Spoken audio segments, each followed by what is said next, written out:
ये हमारी पृथ्वी है, ये हमारे सौर मंडल की सीमा है और इस सीमा से परे यहाँ नासा का वोयाजर 1 की मदद से अंतरिक्ष में टेस्ट किया है। खैर, वही अंतरिक्ष टेस्ट जो 70 के दशक से सुनहरे रिकॉर्ड में पृथ्वीवासियों की छवियों और ध्वनियों के साथ चल रही है। अब आप जानते हैं कि इसमें अजीब क्या है। हाल ही में नासा ने इस टेस्ट में एक सॉफ्टवेयर अपडेट इंस्टॉल किया है जो हमसे बहुत दूर है। लेकिन सवाल यह है कि कैसे।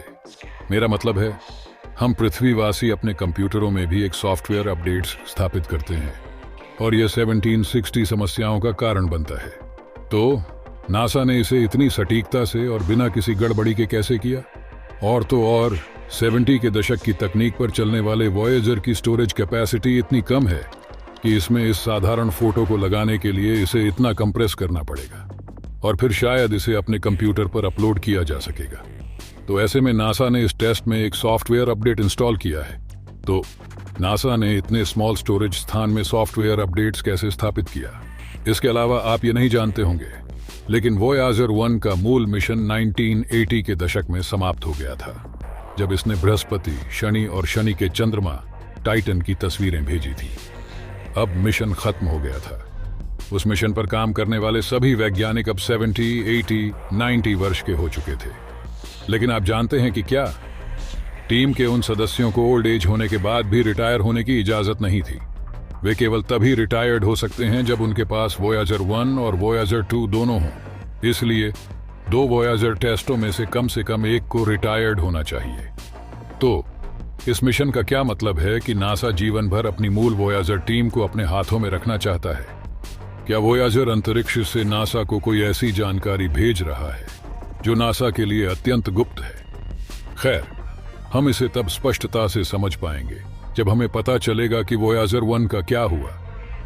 लॉन्च के 45 साल बाद नासा को इसे अपडेट करने के लिए मजबूर होना पड़ा।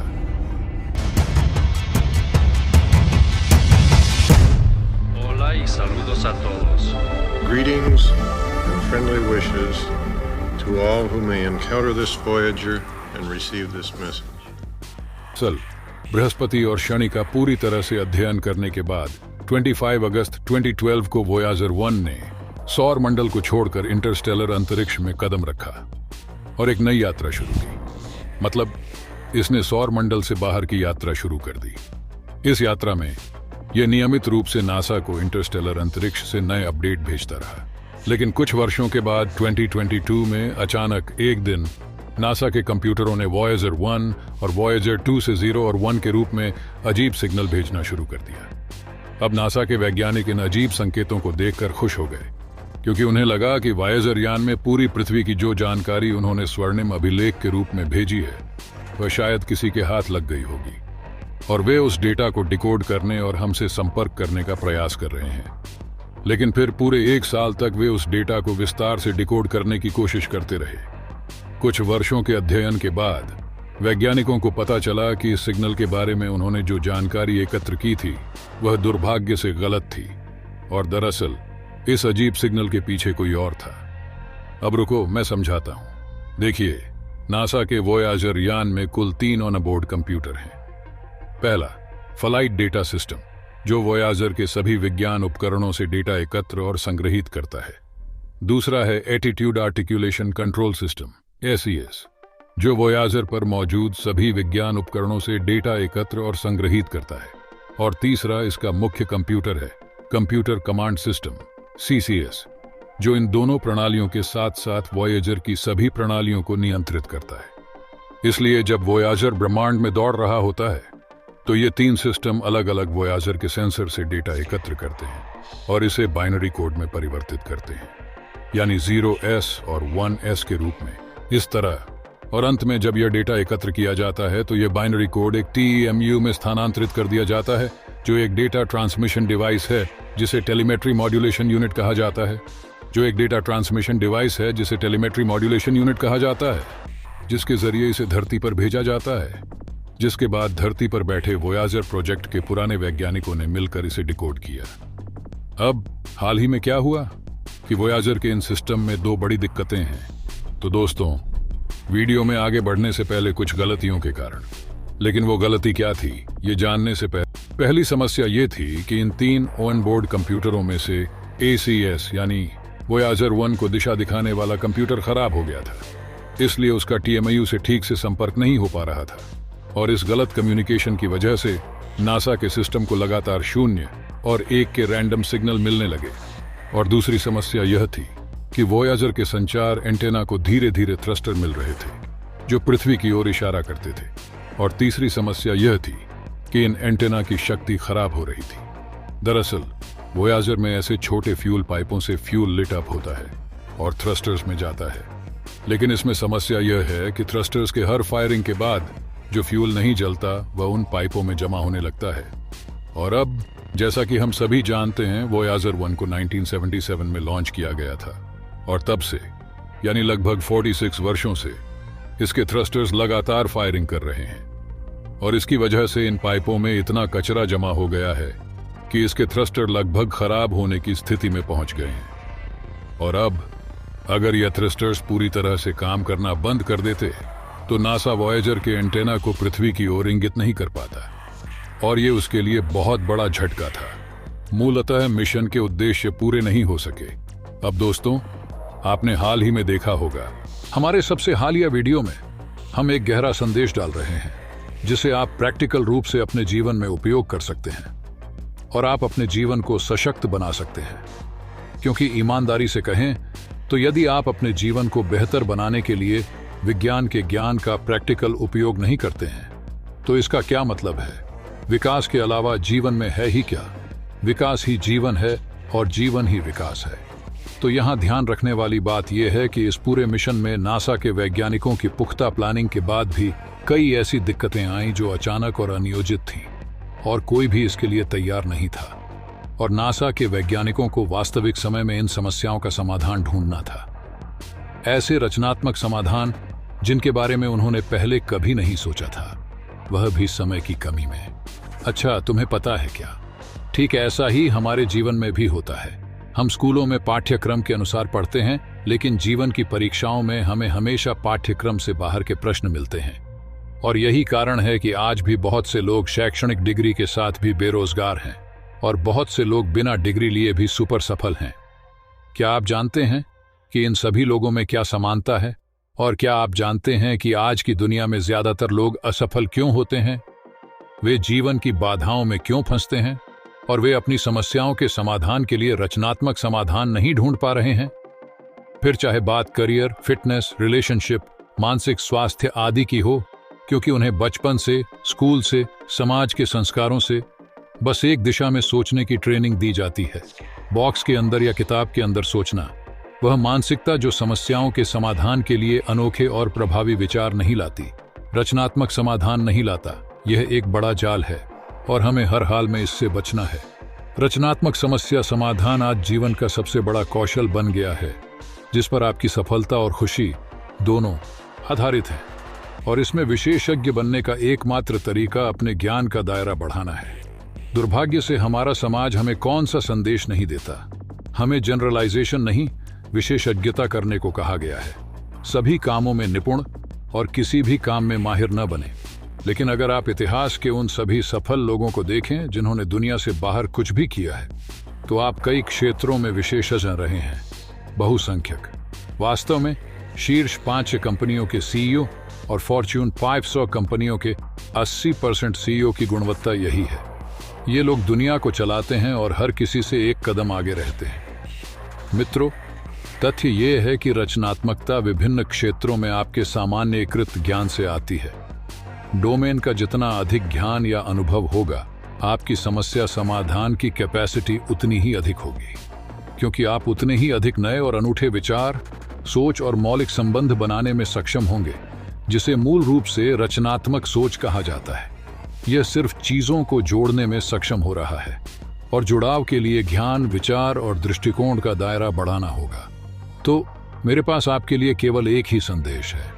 यदि आप विज्ञान पृष्ठभूमि से हैं तो व्यवसाय और अर्थशास्त्र में थोड़ी रुचि लें, थोड़ा पढ़ो प्रबंधन, किसी प्रोजेक्ट या असाइनमेंट में एक टीम का नेतृत्व करें, मनोविज्ञान सीखें और कनेक्शन के लिए थोड़ा सीखें भौतिकी के नियमों के बारे में, डिजाइन और कला के बारे में थोड़ा जानें मानव इतिहास के बारे में जानें।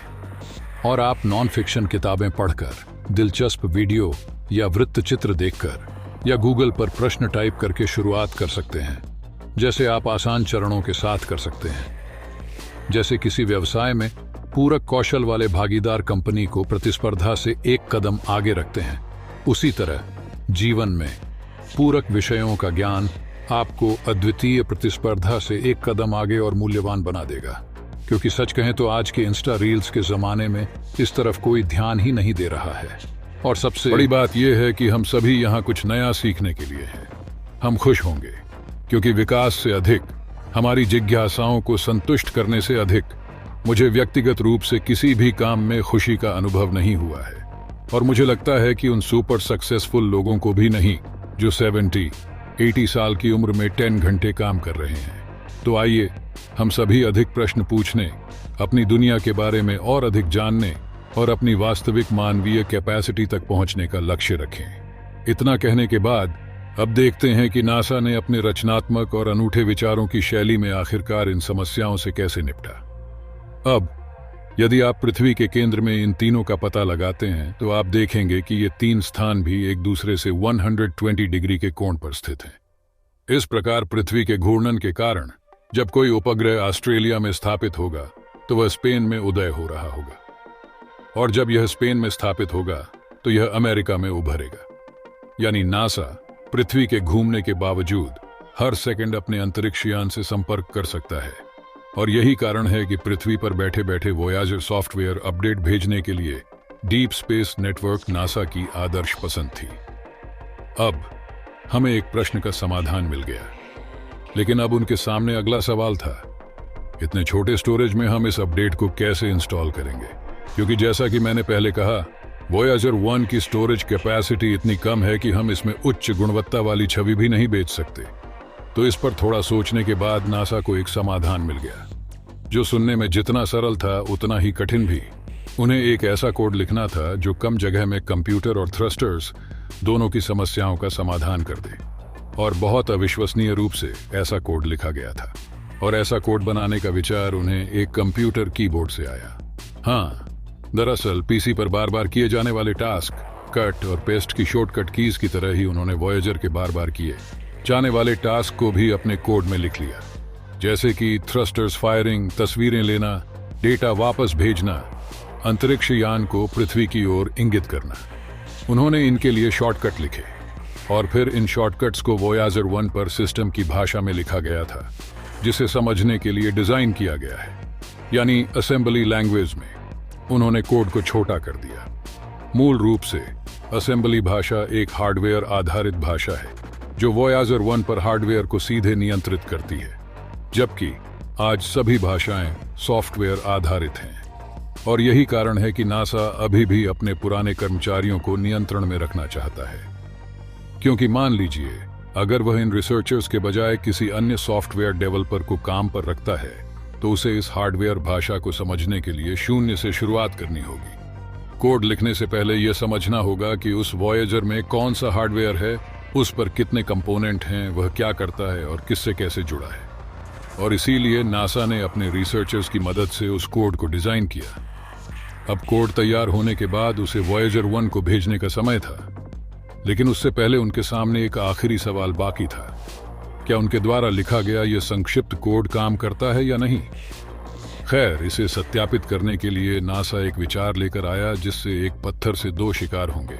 वोयाजर 1 में वही अपडेट भेजने से पहले उन्होंने वही अपडेट वोयाजर 2 में इंस्टॉल किया था, क्योंकि इसके दो फायदे थे। सबसे पहले वोयाजर 2 नासा के साथ ठीक से संवाद करने में सक्षम है, और यह वोयाजर 1 की तुलना में हमारे करीब भी है। और इसलिए अगर हमने इसे पहले अपडेट किया होता तो हमें परिणाम तुलनात्मक रूप से तेजी से मिलते। और दूसरी बात, यदि अपडेट्स सही ढंग से किया गया होता तो वोयाजर 2 भविष्य में वोयाजर 1 के साथ होने वाली समस्याओं से बचने में सक्षम होता। इसे ध्यान में रखते हुए 28 अक्टूबर 2023 को नासा ने वोयाजर 1 को एक संदेश भेजा कि उन्होंने वोयाजर 2 पर अपडेट को सफलतापूर्वक इंस्टॉल कर लिया है।